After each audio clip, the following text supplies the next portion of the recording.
Hoje, página 478, a estrutura geográfica da agricultura brasileira.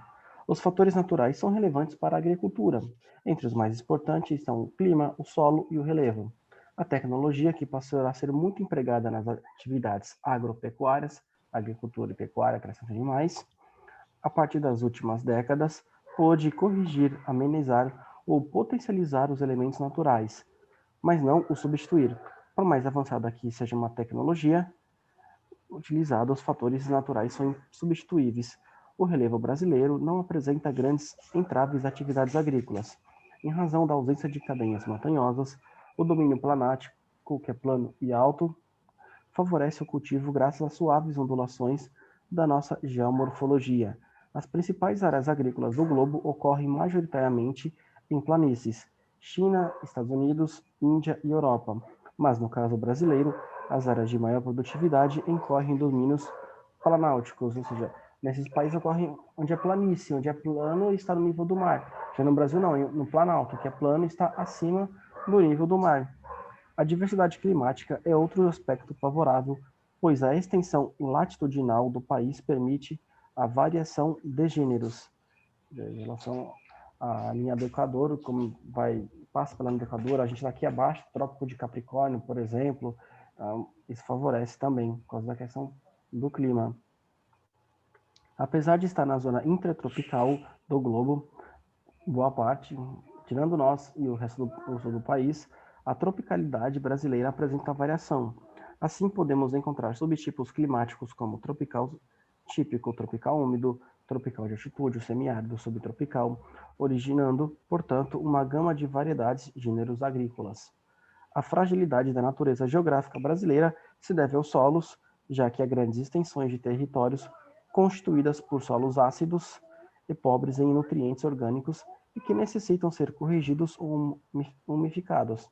Além disso, a utilização inadequada agrava os problemas dos solos típico do clima tropical, como a erosão, lixiviação e laterização. Aqui está a explicação rapidamente.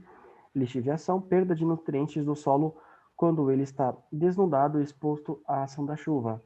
Laterização, formação de uma crosta ferruginosa pela oxidação e pela compactação do solo, tornando impermeável, o que inviabiliza para a agricultura. Além também da questão do uso dos defensores agrícolas, que usando de maneira muito intensa, vai acabar mais lá na frente prejudicando o solo. Também o Nordeste, que tem poucas chuvas em virtude das cadeias montanhosas que temos em Minas Gerais, e dificulta a chegada de nuvens no interior nordestino. Mas apesar disso, quando a gente olha o tamanho do Brasil, tem partes que estão próximo da linha do Equador, boa parte entre o Trópico de Câncer e de Capricórnio, uma pequena parte abaixo do Trópico de Capricórnio. Ou seja, essa variação favorece bastante, porque tem área tropical, tem área que está abaixo dos trópicos, que é um clima temperado, tem área que está bem próxima da linha do Equador, que é verão o ano inteiro, tem áreas que não são tão quentes. Então, se você plantar algo que precisa de calor, você tem local. Se você tem algo que precisa de frio, que não pode ser tão calor, tem o sul. Ou então uma temperatura mediana, estado de São Paulo, por exemplo, que a temperatura é mediana, que não é verão ou frio o ano inteiro, além da questão da longitude, tanto lá no Nordeste quanto mais ao Acre. Isso favorece ter diversos tipos de clima no país, porque no Norte também tem a variação latitudinal, próximo da linha do Equador, mais embaixo, assim como no Centro-Oeste a mesma coisa, e aqui no sul do país tem essa variação, então permite vários tipos de climas, beleza? Continuando a leitura, página 479, a estrutura fundiária brasileira é a forma como as propriedades rurais estão organizadas e distribuídas quanto ao número e ao tamanho. Por meio dela, podemos entender a realidade social de uma nação. No Brasil, o retrato da estrutura fundiária e da produção agropecuária é fornecido pelos censos agropecuários do IBGE, realizados de 10 em 10 anos. O último foi em 2006. São esses censos que balizam todo o estudo da geografia agrária do país.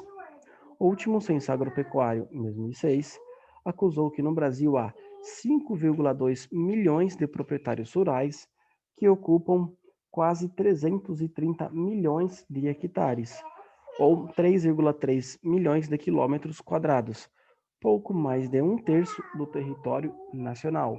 Aí outras partes estão divididas com área de preservação ambiental, que não pode ser destruída, área de ocupação urbana. A maior parte desses proprietários tem na pecuária bovina sua principal atividade, que ocupa 30% dos estabelecimentos agropecuários, ou seja, de tudo que é possível de ter animais, plantar, 30% é só com bois e vacas também, naturalmente. E o resto, 70% está dividido com criação de outros animais, como ovelhas, porcos, plantações de milho, café, trigo, soja, e etc. E olha que o Brasil é o maior exportador de café do mundo, está entre os maiores de cana, laranja, milho, soja e etc. Sabe-se que a estrutura fundiária brasileira é uma das mais concentradas do mundo. Observe os gráficos e a tabela a seguir, que retratam os 3 últimos censos agropecuários do IBGE, coletados com os censos de 96 e 2006. Aí, se a gente for lá, o primeiro que está lá no alto, no cantinho direito do livro, Brasil, ocupação territorial, 2006. Como que era ocupado o território? Vermelho, área com ocupações, uma boa parte. Área total dos estabelecimentos, uma área que tinha plantações, etc. Uma boa parte. Área total de terras indígenas. Vai dar, pelo gráfico aqui, não está mostrando percentualmente, mas 125 milhões de quilômetros quadrados. Percentualmente, a olho nu, eu calculo aqui 20 e poucos por cento. E aí temos uma menor parte, área das unidades de conservação, ou seja, que na teoria, pela lei, não se pode desmatar, não se pode destruir, não pode fazer nada. Tem área com corpos d'água, na menor parte. Área urbanizada, 2 milhões de quilômetros quadrados. Ou seja, o Brasil é imenso, e uma pequena parte apenas do território brasileiro está urbanizado, com as cidades. Boa parte tem áreas de ocupações, indígenas, de preservação e etc. Tanto que, se a gente olha o mapa do Brasil, a questão das principais cidades, a maior parte das pessoas estão no litoral, nas capitais. A maioria das capitais estão no litoral, ou próximas, principalmente nos estados que têm praia. É impressionante, os estados que têm praia, dificilmente vai ter uma capital que seja longe da praia. Dificilmente, isso não vai ocorrer. Como São Paulo, por exemplo, é próximo de Santos, está próximo, considerando o tamanho de São Paulo, aí Rio de Janeiro, Espírito Santo, Florianópolis, está próximo Curitiba, está próximo Porto Alegre. Se a gente for pegando Espírito Santo, Vitória, próximo, Salvador, tem praias. A maioria das capitais do Nordeste também tem praia. Então, se não tem praia, está bem próximo. E esse interiorzão do Brasil não é tão ocupado. Até tem cidades, são 5 mil cidades brasileiras, mas que ocupam uma pequena parte, com poucas pessoas, não tem fábricas, indústrias, etc. Boa parte é com a agropecuária. Beleza? Número de estabelecimentos rurais de 95 a 96. E depois, área de estabelecimentos rurais menos de 10 aqui, primeiro gráfico, à esquerda, só para mostrar para vocês, né? Que eu estou olhando, mas tem que... Primeiro gráfico, o que está à esquerda. Brasil, número de estabelecimentos rurais. Aqui, percentualmente falando, na barra à esquerda, 0, 10, 20, 30, 40, 50, 60%. Na linha de baixo, menos de 10 hectares, de 10 a 100 hectares. E... Peraí, deixa eu analisar os gráficos. É o mesmo gráfico. Acho que aqui eu vi um equívoco. Ou aqui é de 2006. Porque esse acho que da direita aqui está mostrando de 2006, que a informação é a mesma. Enfim. O primeiro gráfico mostra que menos de 10 hectares ocupavam boa parte dos estabelecimentos rurais e vinha diminuindo. Já em 2006, isso houve uma mudança. O número de estabelecimentos rurais pequenos diminuiu e de grandes aumentou, devido à exportação, devido ao Brasil vender muito para fora, a desvalorização do real nos últimos anos, que quando o real foi implementado, era R$ 1 para $1. Devido a isso, os empresários, proprietários rurais decidiram vender mais para fora, como a gente vê atualmente. Beleza? O outro gráfico, Brasil, área dos estabelecimentos rurais, segundo o extrato de área de 85 a 2006. E aí vai ter 85, 95 e 2006. O extrato total da área. Menos de 10 hectares, 9 milhões, depois 7, e permaneceu em 7. De 10 a 100 hectares. E aí 69, 62 e 62. Foi diminuindo progressivamente também. Apesar de 95 a 2006 ter um pequeno aumento. E aí de 100 hectares a menos de 1.000. 131, 123 e 112. De 100 ou mais, e aí foi diminuindo também o número de estabelecimentos rurais, porque houve um aumento na questão com ocupações da agropecuária, principalmente para exportação brasileira, para vender para outros países, porque vai coincidir numa época que a China cresce absurdamente, que é no final dos anos 90, início dos anos 2000, a China cresce demais. A China tem 1 bilhão e 200 milhões de pessoas.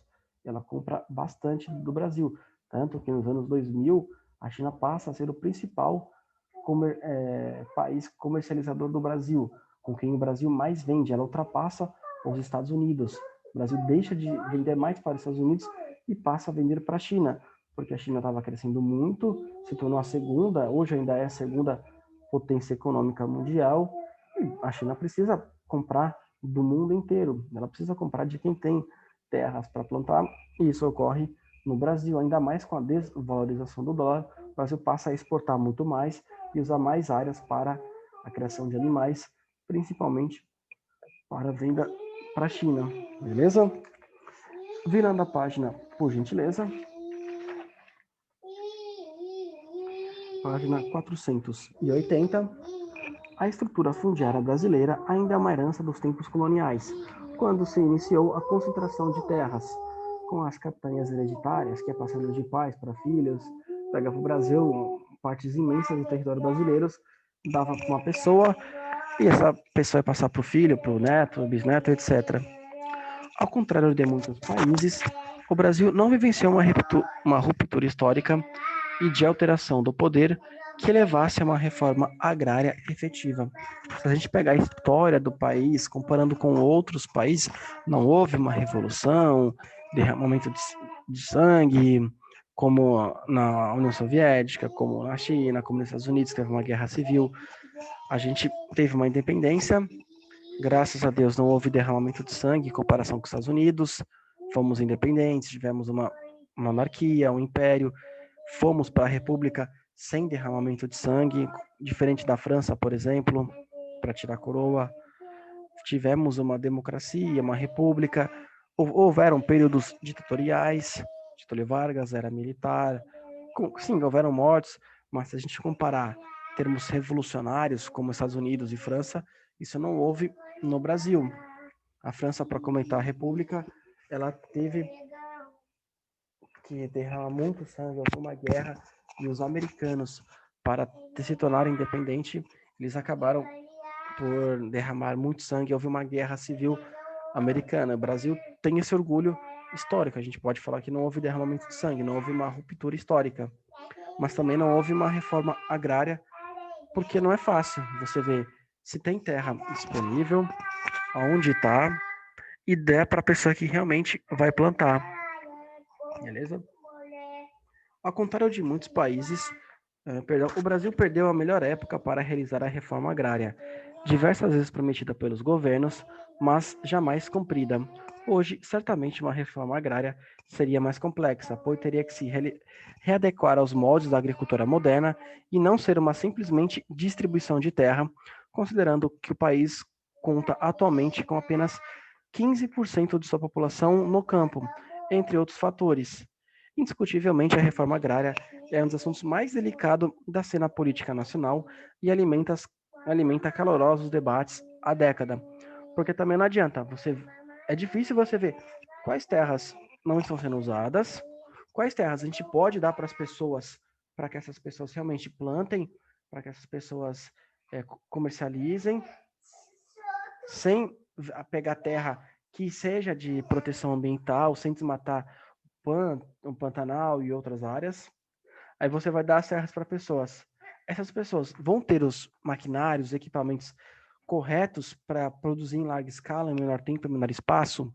O Brasil vai ficar atrás no cenário mundial por não ter uma tecnologia avançada, porque a Revolução Verde, que é a Revolução Industrial no campo, ocorreu lá no início dos anos 60, mais ou menos, com a Fundação Rockefeller incentivando, dando dinheiro, com pesquisas, etc. Aí tem essa questão. Ou então o governo vai financiar essas pessoas que tiverem terras para ter um maquinário moderno, produzir em menor tempo, menor espaço, combate a pragas, etc. Como é que você faz essa questão? E além do que, população para isso. O Brasil só tem 15% da população no campo, o resto está nas cidades, nos grandes centros urbanos. 85% da população nos grandes centros urbanos. E aí, como é que você faz? Vai ter gente para trabalhar? Diferente dos Estados Unidos, onde tem as fazendas familiares. Tem muitas famílias que têm sua fazenda. Nessa fazenda eles têm as criação de animais, plantações, comercializam com a localidade ali, com as cidades próximas, usam para subsistente. E como lá tem várias megalópolis, que são cidades imensas, com outras grandes cidades no entorno, como São Paulo, por exemplo, você tem as fazendas familiares no entorno dessas megalópolis para atender as demandas dessas grandes cidades, desses grandes centros urbanos. Então, a família tem lá sua plantação, ela comercializa e ela vende. E como são muitas fazendas familiares, com a concorrência, melhora a qualidade e diminui os custos, ainda mais em um país tão rico como é os Estados Unidos da América, onde tem a melhor tecnologia, onde tem o melhor maquinário, equipamento, onde iniciou-se a Revolução Verde, por exemplo, e aí eles têm dinheiro, condições para poder plantar em menor tempo, em menor espaço, com o que há de melhor na tecnologia do mundo. Por isso que lá deu certo, tá dando, porque fazendas familiares é algo tradicional, eles têm o melhor equipamento, tem concorrência, e aí eles vendem para o consumo interno. Diferente do Brasil, que não tem já esse maquinário tão bom quanto, não tem como, é difícil fazer essa redistribuição de terra, e aí como é que você vai dar terra para todo mundo, e ainda essas pessoas terão condições de competir mundo afora com os europeus, com os americanos, e etc. Por isso que sempre gera debates acalorosos, porque como é que você vai fazer, para quem você vai dar terra e o maquinário, e a questão de abastecer o mercado interno, e a questão das exportações, o Brasil vai continuar exportando e vendendo para a China, que precisa do que a gente vende, a gente vai, como é que fala, deixar de vender para a China e atrapalhar as relações diplomáticas. Então, não é fácil fazer. Se fosse fácil, o Lula, o FHC, Dilma, Temer, Bolsonaro já teria sido feito. Se fosse fácil, eles teriam sido feitos e falar, eu fiz a reforma agrária e estaria aqui no livro de história para a gente estudar. Seria um fato concreto, não seria uma opinião. Seria um fato. Por isso que não é fácil fazer essa reforma. Tem uma série de questões para serem analisadas, debatidas antes de fazê-la. A arcaica realidade fundiária brasileira é reconhecida pelo próprio IBGE ao lado do Instituto Nacional de Colonização e Reforma Agrária, INCRA, dois principais órgãos que tratam do assunto. Abre aspas para o que o IBGE escreveu. As diferenças verificadas nas áreas de estabelecimentos agropecuários, quando comparada aos diferentes estratos fundiários, continuam a caracterizar a manutenção da desigualdade na distribuição de terra do país nos últimos censos agropecuários, ou seja, verificou que tem pouca gente com muita terra e muita gente com pouca terra. Essa diferença temos no país. Com 8.514.876,599 km², ou 8 milhões de hectares por habitante, o Brasil é o quinto maior país do globo em extensão, perdendo para Estados Unidos, China, Canadá e Rússia. Na maioria dos países, as terras agricultáveis raramente chegam a 30%, mas no Brasil esse índice ultrapassa 70%, ou seja, são 70% do quinto maior país do globo. Se a gente comparar com os Estados Unidos, não chega a esse valor. Nem a Rússia também tem condições climáticas que desfavorecem, mas o Canadá também, e a China não tem onde.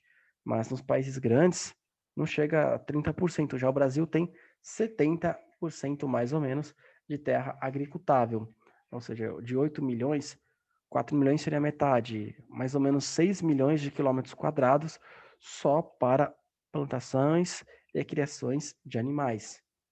Olhando isso daqui, falo sem sombra de dúvida, daria para abastecer o mundo inteiro e ter muitos brasileiros vivendo disso, tendo sua própria subsistência. Dá, se pegar 4 milhões de quilômetros quadrados, é muito chão, é muita coisa. É maior que a grande maioria dos países, só de área para plantar e criar animal. Algo em torno de 6 milhões de quilômetros quadrados, o que assegura ao Brasil indiscutivelmente o maior espaço agrário de todo o planeta, dedução que coincide com os dados oficiais do Censo Agropecuário do IBGE. Se compararmos essa realidade com a de um país pouco maior que o Brasil, a China, por exemplo, com seus 9,5 milhões de quilômetros quadrados, veremos que o país asiático, com pouco mais de 10% de terras próprias para o plantio, teria então algo em torno de 1 milhão de quilômetros quadrados de terras cultiváveis.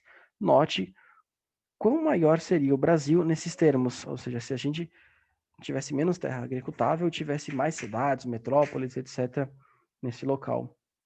Somado ao fato de que o Brasil igualmente deter a maior concentração hídrica, não é difícil concluir que se trata de imenso potencial, daí o apelido de celeiro agrícola do mundo. A gente tem o maior aquífero do mundo, Alter do Chão, que fica no norte do país. A gente tem 6 milhões de quilômetros quadrados para plantar e criar animal. A China tem 1, e a China é maior que o Brasil. E a China tem 1,2 bilhão de pessoas. Observar tal realidade agrária e agrícola é dever do Estado e ter conhecimento sobre essa realidade é uma questão de cidadania. No entanto, o aproveitamento de tamanha disponibilidade é pequeno se comparado com o resto do mundo. A própria China tem um aproveitamento de terras disponíveis de quase 100%. Já o Brasil aproveita menos de 20%. Ou seja, do 1 milhão de quilômetros quadrados que a China usa para plantar aquele animal, ela utiliza quase 100% desse 1 milhão. Já o Brasil, dos 6 milhões de quilômetros quadrados disponíveis que nós temos para plantar, para ter animais, sem prejudicar fauna e flora, a gente aproveita 20%, aproveita muito pouco. Muita terra que não é utilizada de acordo com os dados, do IBGE. E aqui nós temos uma imagem: propriedade rural improdutiva em Cáceres, Mato Grosso, no ano de 2014. Tá lá uma propriedade, olha o tamanho da terra. Tem casas grandes, uma estradinha, pá. E só isso. Campão. É um campão sem fazer nada. Sem ter uma plantação que podia outras pessoas plantar ali, ter a própria subsistência e incentivarmos essa política de fazendas familiares, como por exemplo há nos Estados Unidos. Beleza? Página 481. Condições de trabalho e movimentos sociais no campo. Na estrutura fundiária brasileira, coexistem diferentes formas de organização do trabalho rural. No topo da estrutura estão os donos das grandes propriedades que comandam o processo de acumulação de capital no campo. São os empresários nacionais e internacionais do agronegócio e do aprofundamento das relações capitalistas no meio rural. Pessoas com muito dinheiro, milionários, bilionários, que focam no mercado internacional, focam nas exportações em vender para a China, Estados Unidos e etc. Nem todos os trabalhadores do campo são assalariados. Há pequenos produtores que vivem de suas produções e que buscam trabalho assalariado em atividades de colheita nas grandes propriedades, próximas ou distantes de suas regiões. Outros, não proprietários, vivem de trabalhos temporários em diversas lavouras. Há várias denominações de trabalho temporário. Boia fria, utilizado no Centro-Sul, que eles levavam a marmita quente de casa para almoçar e quando chegava meio-dia a boia estava fria. Corumbás, no Nordeste e no Centro-Oeste, peões na região norte do país. Eles constituem mão de obra barata das grandes fazendas, principalmente da agroindústria, recebendo por dia de trabalho. Como só trabalham nas plantações e colheitas, têm emprego sazonal, ou seja, por épocas de colheitas, e não contam com quaisquer direitos trabalhistas, não são registrados. Não contam com férias, 13º, licença paternidade, maternidade, etc. Os boia-frias podem ser fixos, os que têm pequenas propriedades e voltam para casa para trabalhar em suas roças, ou volantes, sem residência fixa, ficam nas mãos dos gatos, atravessadores que contratam para serviços braçais. Gatos que enviam, vamos lá para aquele estado, vamos para aquela cidade, vamos para essa, vamos para aquela. Fica meio que sendo um empresário das pessoas só para levar de um canto a outro, sem essa coisa que a gente tem aqui de acordar, ir para trabalhar, voltar para casa, tem nossa família, nosso conforto. Essas pessoas vivem de maneira muito difícil, não é fácil. Me desculpe, professor, eu só Pode vou falar. fazer uma piada. É porque, assim, na hora que você falou, eu me lembrei de um gato atravessando a rua. Simplesmente isso. É só isso mesmo. Faz parte, né? Acontece. Enfim, mas Pô, é o termo que professor, eles não tinha utilizam. como. Eu não pensei Às vezes, quando um termo é engraçado, nisso. teve uma aula no primeiro ano que, em Ó, história, eu já tenho uma mente criativa e já vem esse negócio de gato. Aí é foda. aí é complicado. É complicado. Mas, enfim, teve uma aula no primeiro ano que estava falando de Pepino o Breve, apelido dado pro cara porque ele era de baixa estatura. Aí eu não tive como, aí eu acabei dando risada. Mas, enfim, deixa o Pepino o Breve baixinho lá. Acontece. Acontece. Parcerias e arrendamentos são formas de alugar a terra que os trabalhadores acertam com os proprietários. Quando o pagamento é feito em dinheiro, caracteriza-se arrendamento. Quando é feito em parcela da produção, dá-se em parceria. No caso de parceria, o pagamento pode ser metade da produção, sendo o trabalhador chamado de meeiro, ou um terço da produção, sendo terceiro, aí de acordo com o que vai negociar cada empresário, cada trabalhador. Na nova escravidão, ou escravidão por dívida, que é trabalho na nova escravidão, ou seja, eu vou te dar X salário, mas o que eu vou cobrar almoço, café da manhã e janta, e a moradia. Aí sempre o salário é menor do que o que se gasta com isso daí, a pessoa fica numa eterna dívida, e pela lei brasileira isso é análogo à escravidão. Muitos trabalhadores tornam-se escravos das fazendas e são forçados a trabalhar para pagar dívidas com os proprietários de terras. Atraídos por falsas promessas de condições de trabalho, são obrigados a arcar com as despesas de seu deslocamento. Além disso, em razão de os produtos que consomem serem da própria fazenda e de salário que recebem ser muito baixo, acumula dívidas que não tem como saldar, sendo obrigado a trabalhar de graça. Além das conflitantes e desiguais relações de trabalho, a grande diferença na concentração de terras no Brasil produz intensa polarização entre grandes proprietários e pequenos camponeses, ou mesmo sem terra. Na história do Brasil, há momentos de forte tensão agrária e de conflitos no campo, sobretudo a partir dos anos 1940. Hoje, o país convive com a contradição no campo, onde coexistem grandes proprietários e camponeses sem terras, alta produtividade e terras ociosas, agronegócio e agricultura familiar, além de sistemas de produção distinto. Criado na década de 80 no sul do país, o Movimento dos Trabalhadores Rurais Sem Terra, MST, canalizou as principais articulações no campo brasileiro, tornando-se protagonista na cena política nacional. Normalmente apoiado no mundo acadêmico, mas criticado pela mídia, o MST passou a ser alvo de debates na sociedade brasileira, porque a gente já viu membros do MST com atos de violência, depredando, destruindo, etc. Isso é notícia. Se a gente jogar no G1, vai ver lá a notícia deles destruindo plantações, coisas até da própria ciência, pesquisa, etc. Mas eles também têm as pessoas que não têm onde morar, muitas famílias que passam por condições difíceis e eles reivindicam terras. Por isso que é o debate. Ah, é aqueles seus membros que fizeram isso. Sim, eles erraram, mas a gente está lutando por uma reforma agrária para dar terra para essas pessoas que estão passando fome.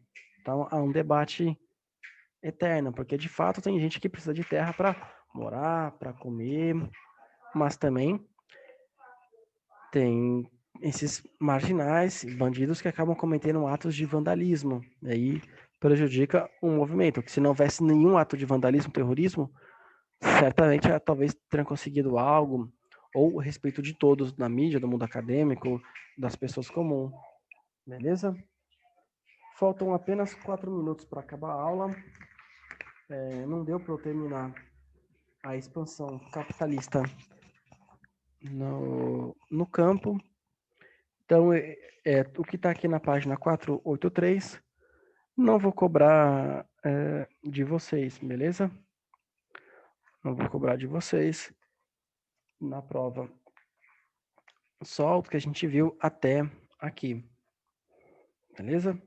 Para a próxima aula, eu vou pedir para Hora que do você... debate? Pode ser, 3 minutos. Para a próxima aula, eu vou pedir para vocês lerem a 482 e responderem essas perguntinhas, beleza? E depois que passar provas, recuperação, a gente corrige e dá continuidade. Pois não, pode. Perfeito, hora da gente discutir alguns assuntos polêmicos. Pode ser.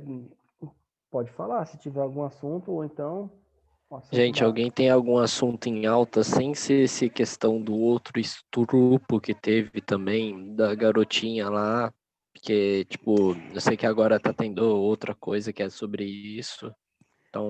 uma coisa que a gente triste, lamentável, que machuca, já que você pediu uma polêmica, é o caso da mãe e do padrasto que torturavam o filho e que a gente pensa, faziam comer fezes de gato. Como é que pode? Meu Deus do céu. A criança estava sendo criada com um tio que era casado com outro cara, vivia, a criança super maravilhosamente bem vivia, e aí o avô pediu a guarda, entregou para a mãe, e a criança veio a falecer, o jovem Gabriel.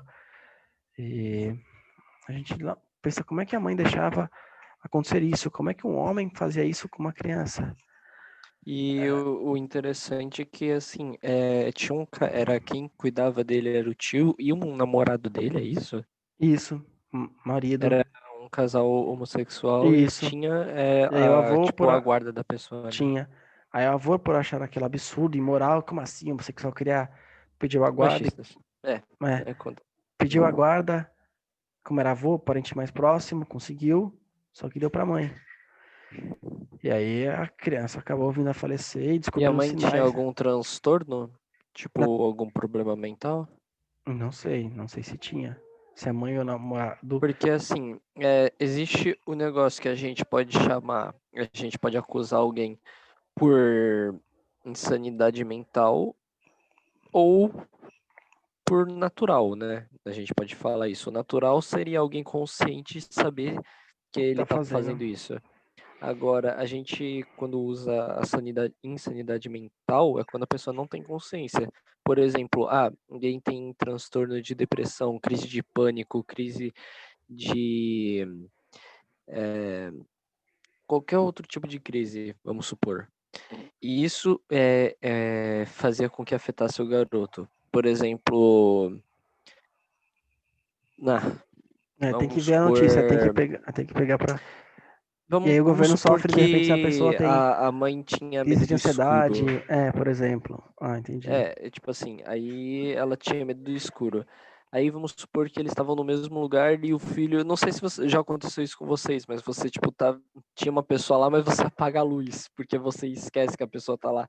Não sei, Uhum, comigo acontece direto. Então acontece. vamos supor que a mãe começa a ficar agitada por conta disso e fazia esse tipo de punição com ele. E aí isso que, tipo, tem, Tem que ser analisada. tem algo a ver. Tem que ver se isso vem do transtorno ou se veio Por a consciente dele. maldade, né? Mas independentemente